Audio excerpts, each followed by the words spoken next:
ಎಲ್ಲರಿಗೂ ನಮಸ್ಕಾರ. ನಾನು ನಿಮ್ಮ ಪ್ರೀತಿಯ ವಿನಯ್ ಗೌಡ. ಈ ಸಲ ಸೀಸನ್ 11 ಫಿನಾಲೆಗೆ ಬಂದಿದೆ ಅಂಡ್ ನನಗೊಂದಿಬ್ರು ತುಂಬಾ ಫೇವ್ರೆಟ್ ಕಾಂಟೆಸ್ಟೆಂಟ್ಸ್ ಇದ್ದಾರೆ. ಅದರಲ್ಲಿ ಒಬ್ಬ ಬಂದು Vikram.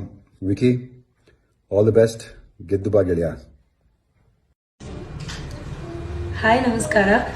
Big Boss Kannada season 11ನ one of the toughest contestant ಅಂತ ಹೇಳ್ಬೋದಾದಂತಹ ತ್ರಿವಿಕ್ರಮ್ ಅವ್ರಿಗೆ ನನ್ನ ಕಡೆಯಿಂದ, ನನ್ನ ಎಲ್ಲ ಫ್ರೆಂಡ್ಸ್ ಕಡೆಯಿಂದ all the very best. Hi, ಎಲ್ರಿಗೂ ನಮಸ್ಕಾರ. ನಾನು ಕಾರ್ತಿಕ್ ಮಹೇಶ್. ಈ ವಿಡಿಯೋ ಮಾಡ್ತಿರೋ ಉದ್ದೇಶ ಏನು ಅಂತಂದ್ರೆ, ಬಿಗ್ ಬಾಸ್ ಸೀಸನ್ 11 ಇನ್ನೊಂದು ವಾರದಲ್ಲಿ ಬಿಗ್ ಬಾಸ್ ಸೀಸನ್ 11 ನ ವಿನ್ನರ್ ಅನೌನ್ಸ್ ಆಗ್ತಾರೆ. ಎಸ್, ನನಗೆ 3-4 ಜನ ಸ್ನೇಹಿತರಿದ್ದಾರೆ, ಬಟ್ ನನ್ನ ಫೇವರೇಟ್ ಬಂದು ಅಫ್ಕೋರ್ಸ್ ತ್ರಿವಿಕ್ರಮ್. ಸ್ಟಾರ್ಟಿಂಗ್ ಇಂದನೂ ನಾನು ತ್ರಿವಿಕ್ರಮ್ನ ತುಂಬಾ ಅಬ್ಸರ್ವ್ ಮಾಡಿದ್ದೀನಿ.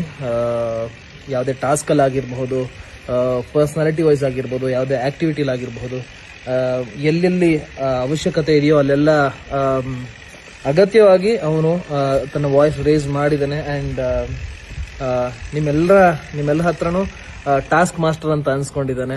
And yes, I want my friend to win. ನಾನು ತುಂಬಾ ಹತ್ತಿರದಿಂದ ನೋಡಿದ್ದೀನಿ, ಅವನ ಜೊತೆ ಕ್ರಿಕೆಟ್ ಕೂಡ ಆಡಿದ್ದೀನಿ. ತುಂಬಾ ಒಳ್ಳೆ ಮನಸ್ಸಿರೋ ವ್ಯಕ್ತಿ ಅಂಡ್ ಬಹಳ ಕಾಮ್ ಅಂಡ್ ಕಂಪೋಸ್ಡ್. ಎಲ್ಲೂ ಅತಿಯಾಗಿ ಕೋಪ ಮಾಡಿಕೊಂಡು ಓವರ್ ಆಗಿ ರಿಯಾಕ್ಟ್ ಮಾಡುವಂಥದ್ದು ನಾನು ಇದುವರೆಗೂ ಅವನಲ್ಲಿ ನಾನು ನೋಡಿಲ್ಲ. ಅಂಡ್ ಎಸ್, ನನ್ನ ಗೆಳೆಯ ಗೆಲ್ಬೇಕು ಅನ್ನೋದು ನನ್ನ ಆಸೆ. So vote and support Trivikram. ಗೆಳೆಯ ಗೆದ್ಬಾ. ಬಾಯ್ ಬಾಯ್.